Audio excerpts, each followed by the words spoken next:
കിഫ്ബിയുടെ ധനസഹായത്തോടെ Anamangad government higher secondary സ്കൂളിൽ നിർമ്മിക്കുന്ന പുതിയ കെട്ടിടത്തിന്റെ ശിലാസ്ഥാപനം മുഖ്യമന്ത്രി പിണറായി വിജയൻ വെർച്വലായി നിർവഹിച്ചു. പൊതുവിദ്യാലയങ്ങൾ ഇല്ലാതാവുന്ന സ്ഥിതിയിൽ നിന്നും കേരളത്തിലെ സർക്കാർ വിദ്യാലയങ്ങളെ ശക്തിപ്പെടുത്തിയെന്ന് മുഖ്യമന്ത്രി പിണറായി വിജയൻ പറഞ്ഞു. കേരളത്തിലെ പൊതുവിദ്യാഭ്യാസ രംഗത്തെ കൂടുതൽ മെച്ചപ്പെടുത്തുകയാണ് സർക്കാർ ഉദ്ദേശമെന്നും മുഖ്യമന്ത്രി പറഞ്ഞു.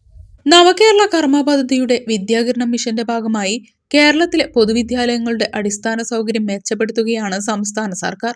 ഇതിന്റെ ഭാഗമായി 30 സ്കൂളുകളിൽ നിർമ്മാണം പൂർത്തിയാക്കിയ പുതിയ കെട്ടിടങ്ങളുടെ ഉദ്ഘാടനവും 12 സ്കൂളുകളിൽ നിർമ്മിക്കുന്ന കെട്ടിടങ്ങളുടെ ശിലാസ്ഥാപനവും മുഖ്യമന്ത്രി നിർവഹിച്ചു.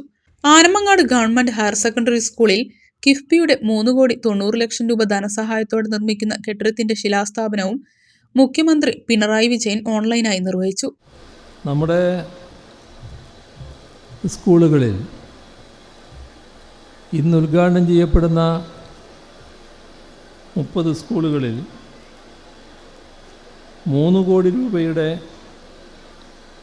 കിഫ്ബി ധനസഹായത്തോടെ നിർമ്മിച്ച 8 കെട്ടിടങ്ങളുണ്ട്. 1 കോടി രൂപയുടെ കിഫ്ബി ധനസഹായത്തോടെ നിർമ്മിച്ച 12 സ്കൂൾ കെട്ടിടങ്ങളുണ്ട്. പ്ലാൻ ഫണ്ടും മറ്റ് ഫണ്ടുകളും ഉപയോഗിച്ച് നിർമ്മിച്ച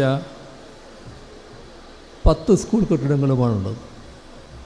ഇതിനൊക്കെ പുറമെയാണ് 12 പുതിയ സ്കൂൾ കെട്ടിടങ്ങൾക്ക് തറക്കല്ലിടുന്നത്. ഇത് നമ്മുടെ സംസ്ഥാനത്തെ വിദ്യാഭ്യാസ മേഖലയിൽ നടന്നുകൊണ്ടിരിക്കുന്ന ഒരു തുടർ പ്രവർത്തനത്തിൻ്റെ ഭാഗമായി നടക്കുന്ന കാര്യങ്ങളാണ്. പൊതുവിദ്യാലയങ്ങൾ ഇല്ലാതാവുന്ന സ്ഥിതിയിൽ നിന്നും കേരളത്തിലെ പൊതുവിദ്യാഭ്യാസ സ്ഥാപനങ്ങളെ സർക്കാർ ശക്തിപ്പെടുത്തിയെന്ന് മുഖ്യമന്ത്രി പിണറായി വിജയൻ പറഞ്ഞു. സ്വകാര്യ വിദ്യാഭ്യാസ സ്ഥാപനങ്ങളുടെ വെല്ലുവിളികൾ ഉയർന്നുവരാത്ത വിധം പൊതുവിദ്യാലയങ്ങളെ ശക്തിപ്പെടുത്തിയെന്ന് മുഖ്യമന്ത്രി വ്യക്തമാക്കി. 8.5 വർഷം മുൻപ് ഈ വിദ്യാലയങ്ങളെല്ലാം ഇല്ലാതായാൽ ഉണ്ടാകാൻ ഇടയുള്ള അവസ്ഥയെക്കുറിച്ചാണ് ആളുകൾ ആശങ്കപ്പെട്ടത്. നമ്മുടെ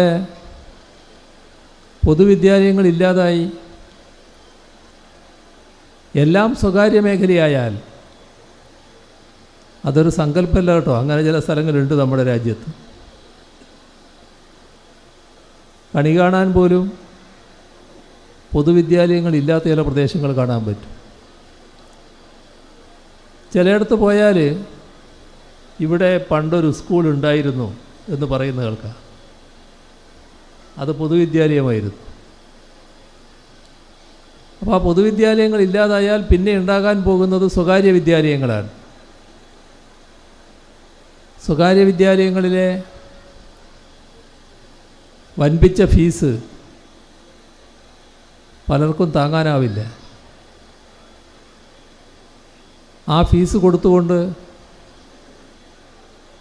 കുട്ടികൾക്ക് വിദ്യാഭ്യാസം നൽകാൻ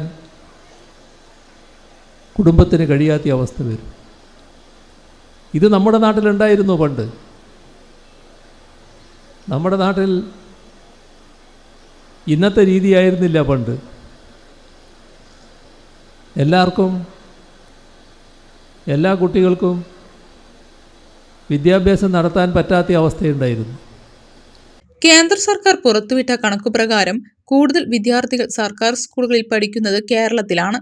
കേരളത്തിലെ പൊതുവിദ്യാഭ്യാസ രംഗം സംസ്ഥാന സർക്കാർ കൂടുതൽ മെച്ചപ്പെടുത്തുമെന്നും മുഖ്യമന്ത്രി പിണറായി വിജയൻ പറഞ്ഞു. സ്കൂളിൽ നടന്ന ചടങ്ങിൽ ആലിപ്പറമ്പ് ഗ്രാമപഞ്ചായത്ത് പ്രസിഡന്റ് KT അഫ്സൽ ശിലാഫലകം അനാച്ഛാദനം ചെയ്തു. നജീബ് കാന്തപുരം MLA വീഡിയോയിലൂടെ ചടങ്ങിൽ സംസാരിച്ചു. പെരിന്തൽമണ്ണ ഉപജില്ലാ വിദ്യാഭ്യാസ ഓഫീസർ കുഞ്ഞുമൊയ്തു പദ്ധതി വിശദീകരിച്ചു.